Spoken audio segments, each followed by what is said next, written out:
अष्टम श्रेणी समस्त भाई भौणी को सुस्वागतम। पूर्व तो आम पढ़ी विचित्रा सृष्टि, आज सेकेंड पीरियड पढ़ा ना से विचित्रा सृष्टि। तेरे देख विचित्रा सृष्टि प्रतिदिन एवं हीन भावनाया पीड़िता भवती खंजन माता। अस्मिन् समय एक सुंदर शोक तत्र आगच्छति।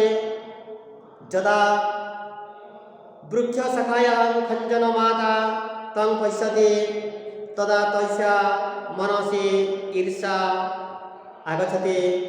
सा चिन्तयति शुकस्य यत् सौन्दर्यं तत् मयि नास्ति।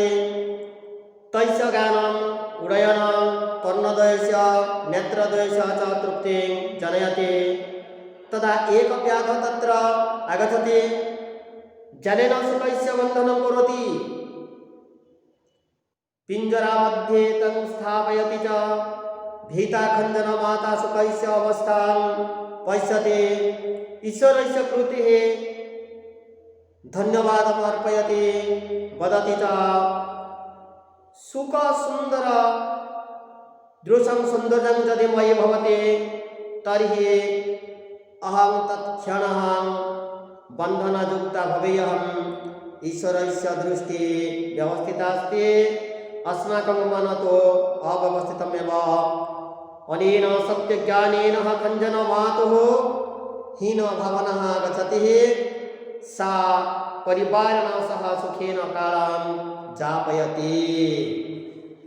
तेबे देख तत्र पहिले सेठारे आगु तो कहि जाइछ, पत्र पहिले एठारे, तत्र पहिले सेठारे, भीता पहिले भय, व्याध पहिले शिकारी, सह पहिले सहित, नेत्र पहिले आखि, तर्हि पहिले ताहेले केतक कठिन शब्द रहिला।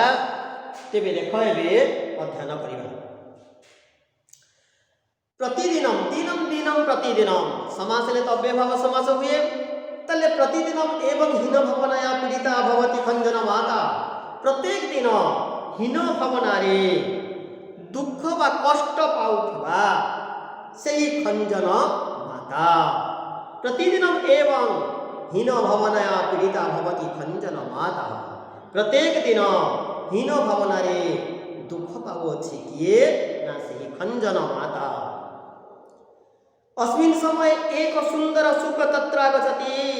सही समय रे जिते बेले हीन भावना से दुखित मन रे जिते बेले रहिचंती किए ना खंजन माता। सही समय अस्मिन् समय सही समय रे एक सुंदर सुख तत्र आगच्छति। गोटे सुंदर सुवास ठाको आसी अछि। जदा वृक्ष शाखायां खंजन माता तं पश्यति।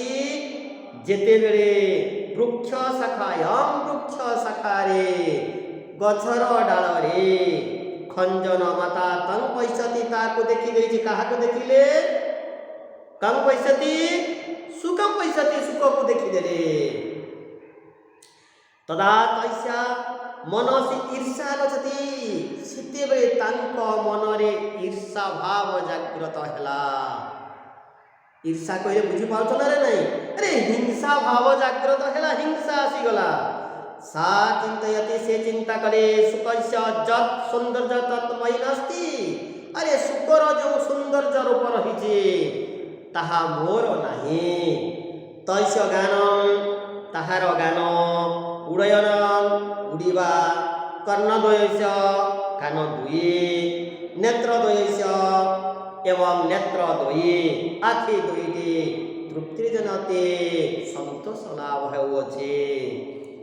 तदा एक व्याध तत्र आगच्छति। ठीक सही समय रे एक व्याध तत्र आगच्छति। गोटे व्याध पहिले शिकारी सेठाको आसी अछि। जालेन शुकस्य बंधनं करोति। अरे जाल रे शुक को बंधन कले। किए बंधन कले? व्याध बंधन कले। काहाको बंधन कले? शुक को बंधन कले। किए देखुथिले? खंजन माता देखुथिले। ଜାଲେନ ସୁକୈଚ ବନ୍ଧନ କରୋତି, ଜାଲରେ ସୁକ ବା ଶୁଆକୁ ବନ୍ଧନ କଲେ। ପିଞ୍ଜରା ମଧ୍ୟରେ ତଂ ସ୍ଥାପୟତି ଚ, ଏବଂ ପିଞ୍ଜରା ମଧ୍ୟରେ ତାକୁ ସ୍ଥାପନ କଲେ ବା ରଖିଦେଲେ। ଭୀତା ଖଞ୍ଜନ ମାତା ସୁକୈଚ ଅବସ୍ଥାନ ପଶ୍ୟତି, ଭୟଭୀତ ହୋଇ ଖଞ୍ଜନ ମାତା ଏ ସୁକର ଅବସ୍ଥା କଣା ଲକ୍ଷ୍ୟ କଲେ, ଦେଖିଲେ। ଈଶ୍ୱର କୃତେ ଧନ୍ୟବାଦ ଅର୍ପୟତି, ଭଗବାନଙ୍କର ପ୍ରତି ଈଶ୍ୱରଙ୍କର ପ୍ରତି ଧନ୍ୟବାଦ ଅର୍ପଣ କଲେ। ବଦତି ଚ କହିଲେ, ସୁକ ସଦୃଶଂ ସୌନ୍ଦର୍ଯ୍ୟଂ ମୟୀ, ଆରେ ସୁକର ସୌନ୍ଦର୍ଯ୍ୟ ପରି ଯଦି ମୋର ହୋଇଥାନ୍ତା, ତର୍ହି ତାହେଲେ ଅହଂ ତତ୍ଫଳଂ ବନ୍ଧନ ଯୁକ୍ତା ଭବେୟମ୍, ତାହେଲେ ମୁଁ ମଧ୍ୟ ବନ୍ଧନର ଯୋଗ ହେଇଥାନ୍ତି। ଈଶ୍ୱରସ୍ୟ ସୃଷ୍ଟି ବ୍ୟବସ୍ଥିତ ଆସ୍ତେ, ଆରେ ଭଗବାନଙ୍କର ସୃଷ୍ଟି ବ୍ୟବସ୍ଥିତ ଅଛି। अस्माकं मन तो अव्यवस्थितमेव, ताले आम्भमानଙ୍କର ମନ ଅବ୍ୟବସ୍ଥିତ ଅଟେ।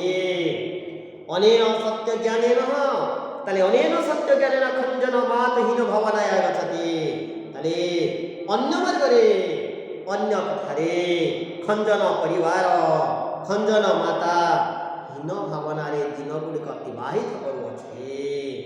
ସା ପରିବାର ସହ ସୁଖେନ କାଳଂ ଯାପୟତେ, ତାଲେ ପରିବାର ସହ ବର୍ତ୍ତମାନ ସହାର୍ଥକ ଗୌରୀ ହୁଏ। ସା ପରିବାର ସହ, ସେ ପରିବାରଙ୍କ ସହିତ ସୁଖେନ କାଳଂ ଯାପୟତେ, ସୁଖରେ କାଳକୁ କନା ଅତିବାହିତ, କାଳ କହିଲେ ସମୟ ଅତିବାହିତ କଲେ। ସା ପରିବାର ସହ, ସେ ପରିବାରଙ୍କ ସହିତ ସୁଖରେ ଜୀବନ ଯାପନ କଲେ। ବୁଝିପାରୁଛ ନା ନାହିଁ? ତେବେ ଆଜି ବିଚିତ୍ରା ସୃଷ୍ଟି ପଢ଼ା ସରିছে। କେତେକ ଆଶ୍ଚର୍ଯ୍ୟ ଲେଖ। କତ୍ର ଆଗଛତ ବୟନ୍ତି ପାଟୁଂ ପାରୟାମଃ, କସ୍ୟ ପକ୍ଷପାତଃ कीदृशः, किं कर्तुं वयं पारयामः, का हीनभावनया पीडिता भवति, तस्या मनसि का आगच्छति, धन्यवादं कस्य कृते अर्पयति, कस्य सृष्टि व्यवस्थिता अस्ति, अस्माकं मनः कीदृशः, केन सह सा सुखेन कालं यापयति। ताले एगुड़िक एक पदेन उत्तरण करुत, एक पदेन उत्तरण करुत, एक पदरे उत्तर करिब। जदि किछि बुझी पारिब नाही ताले मते पुणी पचारि नेब। आज पई रहिले, धन्यवाद।